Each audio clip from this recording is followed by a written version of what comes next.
2 वर्ष आपण पाहतो आहोत आणि विशेषतः महाराष्ट्रामध्ये मिंदे सरकार किंवा खोके सरकार आल्यानंतर महाराष्ट्राची जी सातत्याने अवहेलना होते, मग ते महाराष्ट्रातले उद्योग पळवण्याचा विषय असेल, महाराष्ट्राच्या अस्मितेचा विषय असेल, सातत्याने अवहेलना होते आणि आज अचानक कर्नाटकचे मुख्यमंत्री त्यांच्या अंगात भूत संचारलेले आहेत। जणू काही महाराष्ट्रामध्ये माणसं राहतच नाहीत, महाराष्ट्राला अस्मिता, स्वाभिमान, हिम्मत, धमक, शक्ती काहीच नाहीये। कोणी यावं, टपलीत मारावं आणि आम्ही छत्रपती शिवाजी महाराज की जय बोलून नुसतंच गप्प बसायचं, हे आतापर्यंत खूप झालं। महाराष्ट्र हा छत्रपती शिवाजी महाराजांना मानतोच, हे काही वेगळं सांगण्याची गरज नाही। आणि त्यांचा अपमान झाल्यानंतर मुळमुळीत प्रतिक्रिया दिल्या जात आहेत। त्या कोणाकडनं दिल्या जात आहेत? ते ज्यांनी त्यांचा अपमान केलाय त्यांच्याच पक्षातल्या काही लोकांकडनं दिल्या जात आहेत। गेले काही दिवस आपण बघतो आहोत की एकूणच देशामध्ये 1-2 महत्त्वाच्या विषयावरती चर्चा व्हायला पाहिजे आणि ते तशी व्हायला लागलेली आहे। त्यातलाच आजचा मी तिसरा विषय मांडतोय। एक म्हणजे मी काल परवाकडे शिवाजी मंदिरच्या माझ्या छोट्याशा भाषणामध्ये बोललो होतो की आपल्या देशाचे कायदे मंत्री यांनी देशाच्या न्यायालयातील न्यायमूर्तींच्या नेमणुकींवरतीच प्रश्नचिन्ह उभं केलेलं आहे। ती पद्धत ही अपारदर्शक आहे असं त्यांचं मत आहे आणि त्या नेमणुकीचे अधिकार हे पंतप्रधानांकडे पाहिजेत असं ते म्हणालेले आहेत। दुसरी एक केस सुप्रीम कोर्टात सुरू आहे, त्याच्यात निवडणूक आयुक्तांबद्दल कोणी अपील केलेलं आहे त्याच्याबद्दल किंवा चौकशी केली त्याच्याबद्दल न्यायमूर्तींची मतं आपण वाचतो आहोत आणि न्यायमूर्तींचं मत स्पष्टपणाने ते काल परवाकडे आलेलं आहे की या देशाला सेशनसारखा निवडणूक आयुक्त पाहिजे की वेळ पडलीच तर अगदी पंतप्रधानांवरती जरी कारवाई करण्याची वेळ आली तरी तो मागे हटता कामा नये। आणि मग त्यांनी असं म्हटलेलं आहे, असं मी वाचतोय की निवडणूक आयुक्त नेमण्याची पद्धत सुद्धा तपासायला पाहिजे आणि गरज वाटली तर बदलायला पाहिजे। मग माझं मत आणखीन थोडं पुढचं जे तिसरा मुद्दा जो म्हणालो तो हाच आहे की आजपर्यंत आपल्या देशाला आता 75वा हा स्वातंत्र्य दिन आपण पाहिला, 75 वर्ष आपल्या स्वातंत्र्याला झाली। साधारणतः एक प्रघात आहे की ज्याचं सरकार केंद्रात असतं त्यांचीच माणसं किंवा त्यांच्याच विचारसरणीची माणसं ही देशातल्या विविध राज्यां किंवा सगळ्या राज्यांमध्ये राज्यपाल म्हणून पाठवली जातात। या माणसांची कुवत काय असते, या माणसांची पात्रता काय असते? जरासा एक शब्द वापरतो, कोणी गैरसमज करू नये, म्हणजे खास करून ज्येष्ठ नागरिकांबद्दल मी बोलतोय की ज्यांना वृद्धाश्रमातही जागा नाही अशांना राज्यपाल म्हणून नेमलं जातं का, हा सुद्धा एक आता प्रश्न केंद्र सरकारला विचारायला पाहिजे। आणि राज्यपाल नियुक्तीचे सुद्धा निकष हे ठरवायला पाहिजेत असं माझं स्पष्ट आणि ठाम मत आहे। राज्यपाल हे आपल्या महामहिम राष्ट्रपतींचे दूत असतात, राष्ट्रपती हे निपक्ष असायला पाहिजेत, ते असतात आणि त्याचप्रमाणे राज्यपाल सुद्धा हे निपक्ष असायला पाहिजेत। राज्यामध्ये जर काही पेच प्रसंग उभा राहिला तर त्याची सोडवणूक राष्ट्रपती किंवा केंद्र सरकारच्या मध्यस्थीने करण्याची जबाबदारी त्यांच्याकडे असली पाहिजे असा आपला हा एक समज आहे। मात्र ज्यांचं सरकार केंद्रात असतं त्यांच्याच विचारसरणीची माणसं ही राज्यात राज्यपाल म्हणून पाठवल्यानंतर राज्यपाल जे काही बोलतात ते मला असं वाटतं गांभीर्याने घेण्याची गरज आहे। कारण आपले राज्यपाल तुम्हाला माहिती आहेत, आता त्यांना मी राज्यपाल म्हणणं हे सोडून दिले, कारण राज्यपाल पदाचा मी नेहमी बहुमान करत आलो होतो, यापुढेही करेन। पण कोणी व्यक्ती केवळ राज्यपाल पदाची झूल त्यांच्यावरती पांघरली म्हणजे लगेच त्यांनी वेडवाकडे काही बोलावं, हे मात्र मी आणि आपला महाराष्ट्र काही मान्य करेल असं मला वाटत नाही। आपल्याला सर्वांना आठवतंय की काही दिवसांपूर्वी आपण इथेच भेटलो होतो, तेव्हा या कोश्यारींनी मुंबई ठाण्यातल्या परिसरातील मराठी माणसाचा अपमान केला होता आणि तेव्हा मी म्हटलं होतं की यांना आता कोल्हापुरी जोडा दाखवण्याची वेळ आलेली आहे। त्याच्यानंतरही हे महोदय थांबले नाहीत, त्यांनी आता छत्रपती शिवाजी महाराजांचा एक जुन्या काळातला आदर्श त्याच्यावरती आमचे कोल्हापूरचे जिल्हा प्रमुख चांगले म्हणालेत की बाप हा बाप असतो, तो जुना आणि नवा कसा काय म्हणणार तुम्ही। त्याच्यामुळे आदर्श हा आमचा आहेच, ते आमचं दैवत आहे। हळूहळू मला असं वाटते की ही जी काही शक्कल आहे ती केवळ या राज्यपालांच्या काळी टोपीतून आलेली नाहीये, त्याच्या मागे कोण आहे, या सडक्या मेंदूच्या मागील मेंदू कोण आहे हे सुद्धा शोध घेण्याची वेळ आलेली आहे। कारण हळुवारपणाने महाराष्ट्रातल्या आदर्शांचा अपमान करायचा. सावित्रीबाई फुलेंबद्दल पण असेच बोलले होते, पण आपण तेव्हा जाऊ द्या असं होतं कधी कधी, जाऊ द्या असं होतं कधी कधी. सातत्याने अपमान करत राहायचा आणि हळुवारपणाने महाराष्ट्राच्या मनातले, महाराष्ट्राच्या रक्तात भिनलेले आदर्श पुसून टाकून मग आपली जी भाकड म्हणजे त्यांची जे काही नेते मंडळी आहेत त्यांचे आदर्श म्हणून एक प्रतिमा जनतेच्या मनात बिंबवण्याची आणि ठसवण्याची ही त्यांची जी काही सतत चाललेली वृत्ती आहे किंवा चाल आहे, हिचा आम्ही निषेध तर केलेलाच आहे. गावोगावी त्यांच्या प्रतिमेला जोडे मारलेत, कोणी तर मी असं पाहिलं त्यांचं म्हणजे एक धोतर घेऊन जाळलं वगैरे, ह्या सगळ्या गोष्टी झाल्या. आता हे महाराष्ट्राच्या अस्मितेशी खेळतायत. महाराष्ट्रातले उद्योग हे गुजरातमध्ये घेऊन गेले. महाराष्ट्राचं मंत्रिमंडळ, काल तर मी असं ऐकलं की कॅबिनेट मीटिंग, मी सुद्धा मुख्यमंत्री होतो, अपवादात्मक परिस्थितीमध्ये ही पुढे ढकलली जाते. तशी काल काय अपवादात्मक परिस्थिती होती? तर अपवादात्मक परिस्थिती की यातले बरेचशी लोक हे गुजरातमध्ये प्रचाराला गेले. म्हणजे यांना महाराष्ट्र उघड्यावर पडलाय त्याची खंत नाही, महाराष्ट्राच्या अस्मितेचा, महाराष्ट्राच्या दैवताचा अपमान होतोय त्याची खंत नाहीये, त्याची चिंता नाही. मग काहीतरी गोलमाल उत्तर द्यायचं आणि वेळ मारून न्यायची. त्यात आणखीन भर म्हणजे ज्या विचारसरणीची मी व्यक्ती म्हणालो त्याच विचारसरणीचे म्हणजे भाजपाचे प्रवक्ते, ते कोण त्रिवेदी का काय, सुधांशू, म्हणजे एकदम असं खोकल्यासारखं वाटतं सुधांशू, तर ते त्यांना एक उबळ आली आणि ते पण काहीतरी बोललेले आहेत. म्हणजे हा, मी आता पक्षाबद्दल बोलावं का त्यांच्या विचारसरणीबद्दल बोलावं हा शोध तुम्ही आणि आम्ही सगळ्यांनीच घ्यायला पाहिजे. की महाराष्ट्राचा सातत्याने अपमान होतोय, त्याच्यामध्ये आता महाराष्ट्रातल्या गावांवरती कर्नाटकचे मुख्यमंत्री दावा सांगतायत. हाही एक महत्वाचा मुद्दा आहे, कारण आज महाराष्ट्रामध्ये ईडी सरकार किंवा खोके सरकार किंवा मिंधे सरकार आहे. या सरकारला मुख्यमंत्री आहेत का काही कळत नाही, कारण मुख्यमंत्री कधी बोलतच नाहीत. त्यांना विचारलं तर ते सांगतील मी काळजी करू नका, पंतप्रधानांना मी सांगितलेलं आहे. पंतप्रधान म्हणाले त्यांनी 40 गावं घेतली तर घ्या, आपण पाकव्याप्त काश्मीर जिंकल्यानंतर 100 गावं आम्ही महाराष्ट्राला देऊ, असेही ते कदाचित सांगू शकतील. पण त्यांच्याकडनं काही अपेक्षा नाहीच आहे.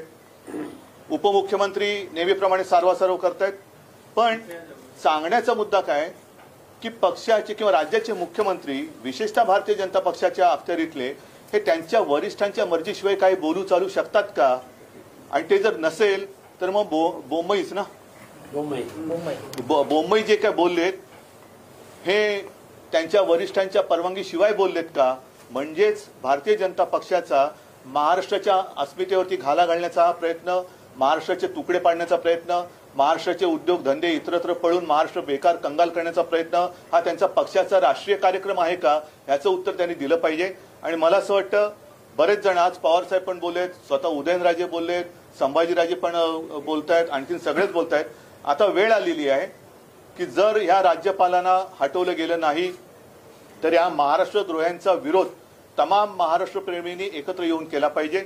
आणि या 2-3 दिवसात, 2-4 दिवसामध्ये आपण वाट बघूया. मी तमाम महाराष्ट्र प्रेमींना आवाहन म्हणजे विनंती करतो आहे की हे असंच चालत राहिलं तर आपल्या डोळ्यात देखत आपल्या या शूरवीर म्हटल्या जाणाऱ्या राज्याची ही अब्रू किंवा अब्रूची लखतरं ही वेशीवरती ही टांगतायत आणि ती आपल्याला नुसतं बघत बसावी लागतील. म्हणून आपण आत्ताच वेळ आहे सगळ्यांनी एकत्र येऊन एक खणखणीत आणि दणदणीत इंगा या महाराष्ट्रद्रोह्यांना हा दाखवलाच पाहिजे. मग त्याला महाराष्ट्र बंद करायचं आहे, मोर्चा काढायचा आहे, काय करायचं आहे ते या सगळे जे महाराष्ट्र प्रेमी आहेत, मग मी पक्ष वगैरे बाजूला ठेवून सगळ्यांना आवाहन करतोय. अगदी भारतीय जनता पक्षातले महाराष्ट्र प्रेमी लोक जरी सोबत आले तरी त्यांना सुद्धा मी आमंत्रण देतोय की तुम्ही या. कारण पक्षीय राजकारणात जर आपली अस्मिता आणि राज्य चिरडलं जाणार असेल तर मग आपण मात्र छत्रपतींचं नाव घ्यायला नालायक आहोत. म्हणून या 2-4 दिवसामध्ये या सगळ्यांना मी बोलवतोय, सगळ्यांनी एकत्र यावं. आणि केंद्राला सुद्धा सांगतोय की हे चाळे आता बस झाले.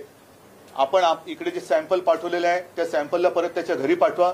दुसरीकडे कुठे अधिक चांगला वृद्धाश्रम असेल तर तिकडे पाठवा, पण आमच्याकडे हे सॅम्पल नको, याला परत घेऊन जा. नाहीतर आम्हाला काही ना काहीतरी म्हणतोय याचा अर्थ जेव्हा काही करू तेव्हा लक्षात येईल, पण आंदोलन केल्याशिवाय आम्हाला स्वस्थ बसता येणार नाही. म्हणून परत एकदा या गोष्टीचा नुसता निषेध असो किंवा हे स्लिप ऑफ टंग असं नाहीये. ही स्लिप ऑफ टंग एकदाच होऊ शकते, सारखी सारखी होऊ शकत नाही. आणि मी जी तुम्हाला आता काही 2-3 गोष्टी सांगितल्या त्याचा जर का विचार केला तर मला असं वाटतं की हीच वेळ आहे, आत्ताच वेळ आहे. कारण आत्ता ही वेळ जर का गेली तर आपला महाराष्ट्र यांनीच जाहिरात केली होती ना, कुठे नेऊन ठेवलाय महाराष्ट्र माझा. तर हे महाराष्ट्र आपला कुठे नेऊन ठेवतील याचा आपल्याला अंदाज सुद्धा लागणार नाही. म्हणून परत एकदा सगळ्यांना, जे महाराष्ट्र प्रेमी आणि या महाराष्ट्र द्रोह्यांचे जे विरोधक आहेत, कारण महाराष्ट्रातील विरोधी पक्ष असं मी मानत नाही, महाराष्ट्र विरोध्यांचा विरोधी जो कोणी आहे, महाराष्ट्र प्रेमी जे आहेत, त्यांना सगळ्यांना एकत्र येण्याचं मी एक आवाहन करतोय आणि त्याची वाट बघतोय. नाही तर शिवसेनेला जे पाहिजे ते करणारच आहे. जर सगळे पक्ष एकत्र येऊन, माझं मत आहे की काहीतरी एक मोठं महाराष्ट्रात राज्यव्यापी असं काहीतरी आपल्याला केलं पाहिजे. म्हणजे दंगा फसाद नव्हे, तर एक शांततापूर्ण महाराष्ट्र बंद असेल किंवा आणखीन काही असेल की जेणेकरून केंद्र सरकारला पण कळलं पाहिजे की महाराष्ट्र हा लेच्यापेचांचा प्रदेश नाहीये. सगळ्यांना एकत्रित करण्यासाठी पुढाकार घेणार आहात त्या संदर्भात? मी आता तुम्हाला त्याचसाठी बोलवलेलं आहे की तुमच्या माध्यमातून जे भाजप प्रेमी आहेत, आणि त्याच्यात मी तुमचा प्रश्न माझ्या लक्षात आला म्हणून मी म्हणले की भाजपमधले सुद्धा महाराष्ट्र प्रेमी, असं काही नाहीये की भाजपमध्ये महाराष्ट्र प्रेमी नाहीयेत. भाजपमध्ये सुद्धा काही महाराष्ट्र प्रेमी जरूर आहेत. उल्लेख तुम्ही केला की वारंवार ही वक्तव्य करतात, तर या वारंवार वक्तव्यांचा आपण काही कायदेशीररित्या कारवाई केली पाहिजे असं हे बघा. आता कायदेशीर कारवाईबद्दल मी बोललो ना की जिथे न्यायमूर्तींच्या नेमणुकीबद्दल देशाचे कायदा मंत्री शंका उपस्थित करतायत, हा एक मोठा गंभीर विषय आहे, फारच गंभीर आहे आणि त्याची दखल न्यायालयाने घ्यायलाच पाहिजे. ती मला वाटते ते घेत आहेत.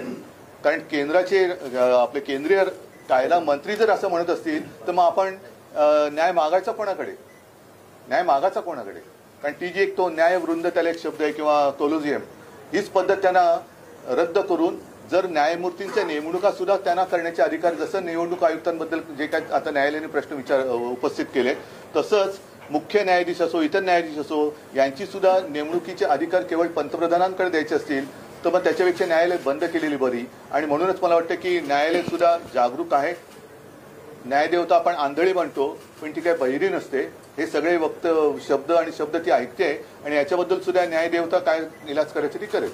राहुल साहेबांची सिक्युरिटी काढून घेतली, त्यांच्या घराची रेकी केली जाते, पण आता हा नवीन पायंडा पडलाय का महाराष्ट्रात की सत्ता असली की विरोधकांच्या सिक्युरिटी काढून घेणं? मला असं वाटतं जेव्हा आमची सत्ता होती आणि ती जेव्हा परत येईल त्यावेळेला आम्ही पूर्णपणे ही व्यवस्था जी आहे, सुरक्षा व्यवस्था, ही पोलिसांच्या गुप्तचर यंत्रणेवरती सोपवली होती की ज्यांना सुरक्षेची आवश्यकता आहे त्यांना सुरक्षा जेवढी आवश्यक आहे तेवढी दिली गेलीच पाहिजे. अनावश्यक सुरक्षा हा भाग वेगळा आहे. पण संजय राऊत बद्दल मला नाही वाटत कोणी असं म्हणेल की याला अनावश्यक सुरक्षा होती. पण जिथे संजय राऊतांच्या वाईटावरतीच टपलेली लोक आहेत तिकडे सुरक्षा काढल्यानंतर जर काही घडणार नाही, पण घडलं तर ती जबाबदारी त्यांची राहील.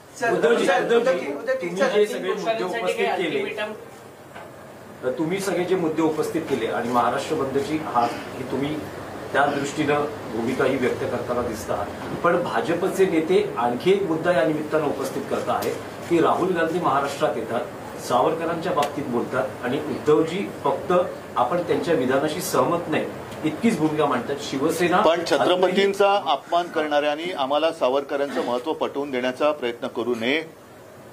आणि म्हणून मला असं वाटतं की सावरकरांचा अपमान झालं होती, आम्ही सुद्धा गप्प राहिलो नाही. मी तत्काळ प्रेस घेऊन त्यांना सांगितलं. नंतर राहुल गांधींनी तो विषय टाळला. मात्र त्यावेळेला जसे हे अंगावर आले होते तसे अंगावर यांच्या का नाही जात? आता कोणालाही जोडे मारणार?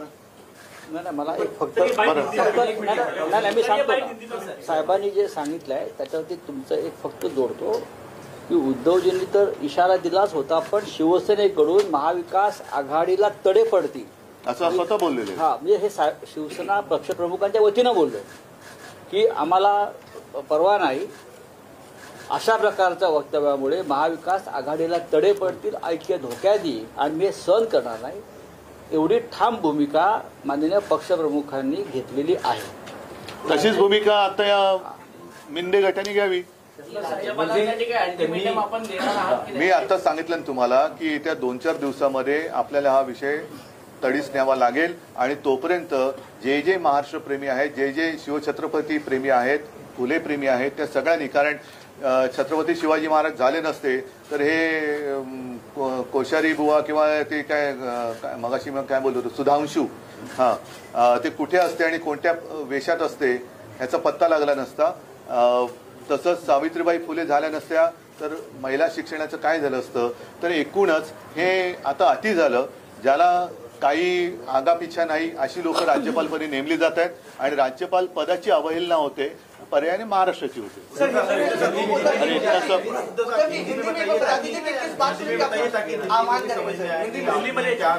छत्रपति शिवाजी महाराज को लेकर और नहीं, मैंने जैसे अभी अभी कहा कि पिछले कुछ दिनों में हम लगातार ये देख रहे हैं कि महाराष्ट्र का अपमान होते जा रहा है. एक तो जब से ये मिंदे सरकार महाराष्ट्र में आई है उसके बाद लगातार सिलसिला जारी है कि महाराष्ट्र से एक एक करके उद्योग बाहर जा रहे हैं. उद्योग बाहर जा रहे हैं, इसमें कमी पड़ रही है. इसलिए हमारे जो राज्यपाल महोदय, मैं उनको राज्यपाल महोदय नहीं कहूंगा आपसे, क्योंकि राज्यपाल पद का आदर करना चाहिए और जिसका आदर मैं करता हूं, लेकिन इस व्यक्ति कोश्यारी बार बार महाराष्ट्र के खिलाफ या महाराष्ट्र का अपमान करते जा रही है. कुछ दिनों पहले उन्होंने हमारे सावित्रीबाई फुले के बारे में कुछ गलत कहा, उसके पहले मुंबई ठाणे में रहने वाले मराठी लोगों का अपमान किया, और अब तो हद हो गई. हमारे जो दैवत है छत्रपति शिवाजी महाराज, उनको उन्होंने पुराने आदर्श कर कर उनका उल्लेख किया. ये पुराना आदर्श क्या होता है, और इसलिए हमारे जो जिला प्रमुख है, मुझे लगता है कोल्हापुर के जिला प्रमुख, उन्होंने एक अच्छा मिसाल दिया. उन्होंने कहा बाप तो बाप होता है, नया बाप पुराना बाप ये क्या चीज होती है. तो ऐसे जो लोग होते हैं इनको तुरंत यहाँ से हटाना चाहिए. और मैंने जैसे कहा कि अब एक दो विषय पर विवाद या चर्चा हो रही है.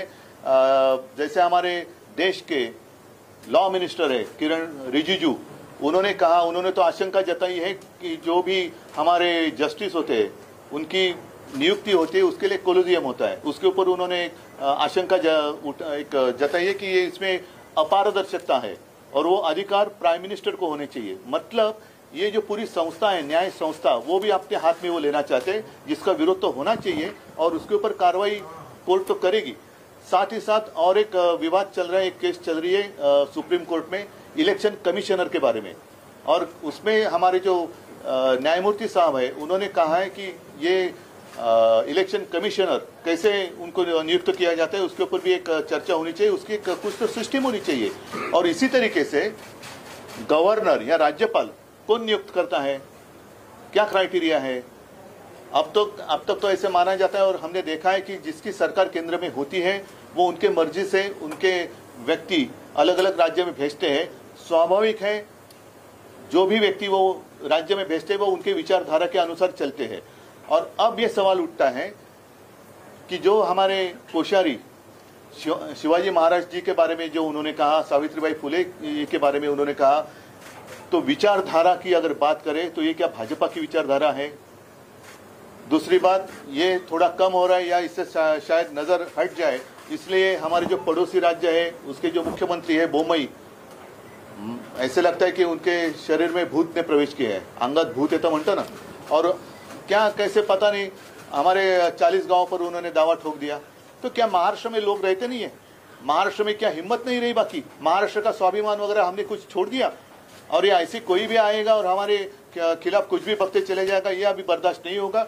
और इसलिए मैंने कहा कि अब समय आया है, ये सारी जो बातें हैं हम अनदेखी करें तो शायद आगे जाकर हमें कुछ दिखाई नहीं देगा.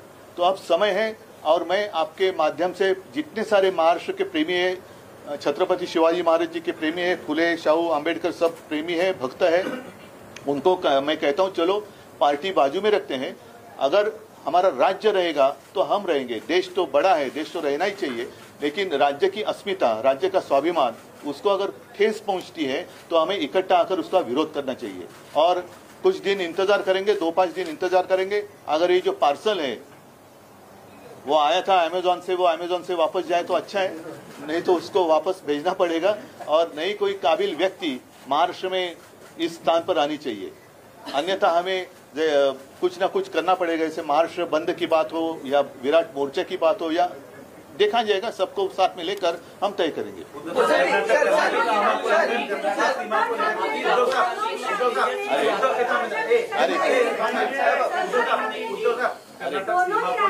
कर्नाटक सीमा को लेकर लगातार बयान आ रहे हैं. अरे एक मिनट ऐका ना, कोल्हापुर से लेकर अक्कलकोट भी मांग रहे हैं, जबकि कुछ गांव मांग रहे हैं. अब केंद्र में और राज्य एक दोहराइए को लेकर वहाँ के मुख्यमंत्री लगातार बयान दे रहे हैं.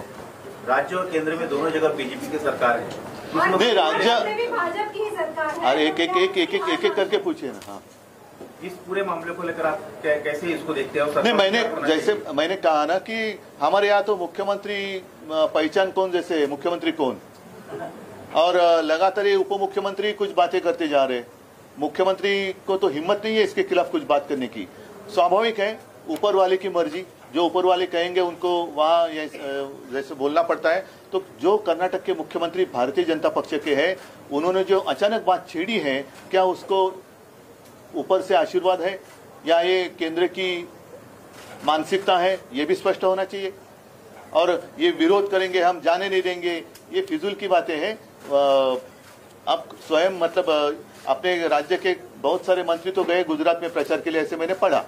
नहीं, आपने कहा कि जैसे अपनी भूमिका ली थी वीर सावर जी के मामले में, आपने जैसी भूमिका ली थी वीर सावर जी के अपमान के मामले में कि हम यूपीए से मतलब महाविकास आघाड़ी से बाहर पड़ेंगे, हमने स्पष्ट किया था। तो ये सरकार नहीं, ये तो देखो, हम ये क्यों कह सकते हैं, ये इनको वहाँ कुर्सी को चिपक के बैठना है, ये लाचार है।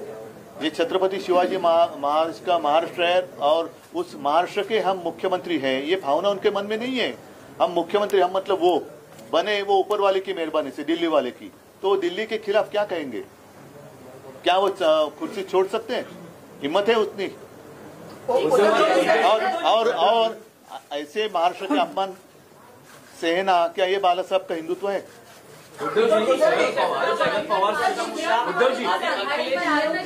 सुट्टी जाहीर करण्यात आली आहे त्याविषयी गुजरात निवडणुकीसाठी नाही, मला कळतच नाही की हे महाराष्ट्राचे मुख्यमंत्री आहे, महाराष्ट्र सरकार आहे का गुजरात सरकार आहे। मला गुजरात बद्दल आदर आहे, गुजराती जे इथे खूप राहतात, वर्षानुवर्ष पिढ्यानपिढ्या राहतात, त्यांच्याबद्दल मला आदर आहे।